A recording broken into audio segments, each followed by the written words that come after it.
What's up, everybody? This is AfroDJMac. I'm here with my 50th free weekly Ableton Live rack. That's right, it's been 50 weeks, and I want to thank everybody for following, sharing this around with their friends, and supporting, sharing their music and their thoughts. It's been a lot of fun. I've learned a lot and grown quite a bit, and I thank you very much for that opportunity. So this is a continuation of my study in unusual percussion, and that little opening thing is, to give you an idea of what I've got. So basically I sampled a lot of different sounds, chopped them up, and resampled them, put effects on them, and I'll show you how I did it. And in the end, you're going to wind up with 3 pretty cool effect racks in this download. So first, I wrote some things down with a pencil. That's that sound. This is me just ripping some paper. I clapped my hands and rubbed them, snapped, and reversed those sounds, which gives you this. I just kicked the mic stand a few times, which gives a pretty awesome sub-bass sound. I think there's a lot of potential for that particular sound in the future. I have a Casio SK1, a sampling little keyboard from the 80s, which is a lot of fun. It's really gritty, and I did some work with that. So you hear some just noises. I plugged a wire in and just touched the end of this wire here while it was plugged into the Casio, and just sampled it and then played some notes. I got other crackles that this Casio SK1 makes when you turn certain things. And then I took some drums from Ableton and sampled them into the Casio and reversed them, and that's what this last group is. Some things that I did to a bunch of these sounds was, if you look on the transpose, I've messed around with that. So when you play these crackles, you're getting all this kind of random transposition on it, just to add to the effect. So what I did from there is I put on some follow actions. So if you go right down here, I set the follow action to 1 bar, and then I set it to go to any clip after 1 bar. So every time one clip plays for 1 bar, it'll go to another clip. And I also set them all to legato mode. So this way, after 1 bar of this, the next clip will play 1 bar in, and this way it just keeps everything random. So every time the clips play, they start at a different spot, and you can hear what that sounds like when I click that.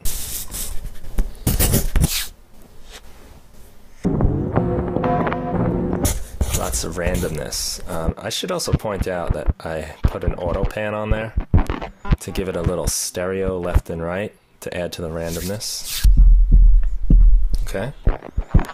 So what I did there is I resampled that. I turned on this resample track here, and I just resampled it, recorded the output, and this is what I got. And this particular track, that I chopped this, sliced this to MIDI, and you wind up with this rack here that says unusual percussion, no FX. And I'm just controlling this with this Lemur app for the iPad, which I haven't really messed around with much yet, but today was the first time I really got into it, and it didn't take long before I was having fun. So you got all these crazy sounds. So from there, where I think this starts getting interesting is if we go back to our percussion samples, you notice there's all these crazy effects racks that I actually got from the people that made Touchable, another iPad app. They're designed to be set up with the pad and Touchable. I really didn't spend a lot of time trying to figure it out, so I have it working with Lemur. So where's my bouncing balls? Right there.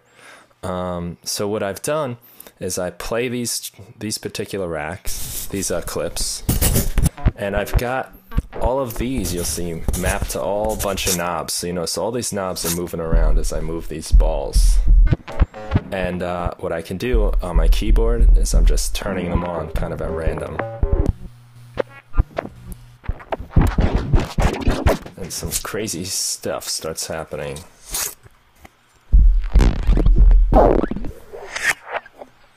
So you're starting to get an idea. There's a lot of glitchy madness, crazy glitchy stuff going on. So from there, what I did was I resampled all that, and that came into 2 clips because it was just a lot. I had a lot of fun and didn't stop. So you wind up with this one.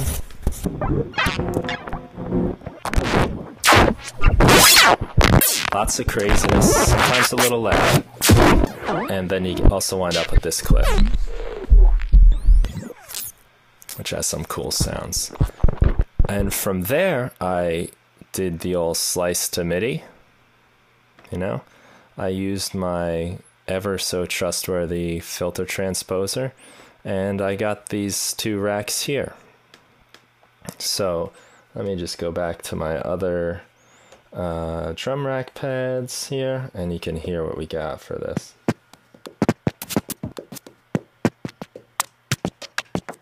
Now this is a glitched out one.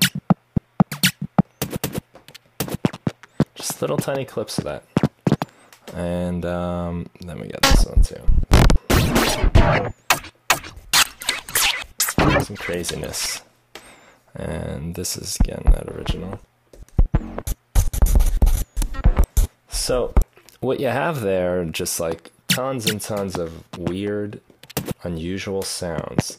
I'm not going to tell you that every single sound is perfect and beautiful, but that's the point. You want some kind of random, unusual percussion, and this is definitely going to give it to you. So this download is 3 racks. I'm going to also include the samples for you, and I'll include all this stuff so you can just see what I did. But part of the fun is to just, you know, make your own. Hit this button here and, you know, go to town. Just see what you can come up with. You can put any kind of effects you want there. I might have to take these off just because I'm not really even sure what's in there. I don't want to exclude anyone that doesn't have the live suite. But anyway, that's what I did. Another adventure in resampling and unusual percussion, and I hope you guys enjoy it. Thanks again for making 50 weeks so much fun of doing this, and please send me any music you make. Let me know what you think. Love, hate, whatever you want to do. I appreciate it all. Thanks a lot.